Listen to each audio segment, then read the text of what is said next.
اولا بوجه نداء لحسين لبيب وهشام نصر وممدوح عباس، رؤساء مجلس إدارة نادي الزمالك، النادي الوحيد في العالم اللي عنده 3 رؤساء لمجلس الإدارة.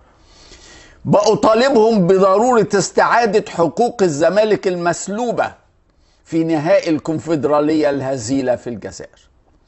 الاعتراض والشكوى والصريخ مش هيجيب نتيجة، ولا هيأكل عيش، ولا هيرجع للزمالك حقه المسلوب. القرار الوحيد والصحيح للزمالك هو التهديد بالانسحاب.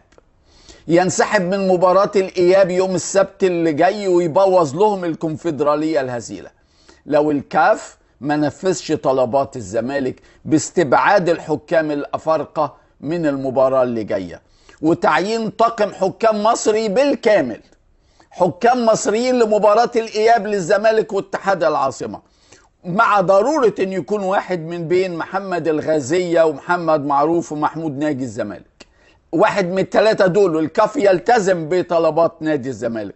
وعلى الفار البورسعيدي القميء محمد الشناوي واحمد جابر ومصطفى مدحت، واحد من ال3 دول. ولازم الزمالك يتمسك بطلباته، من غير حكامه للأسف الزمالك هيبقى عنده مشكلة كبيرة كبيرة كبيرة.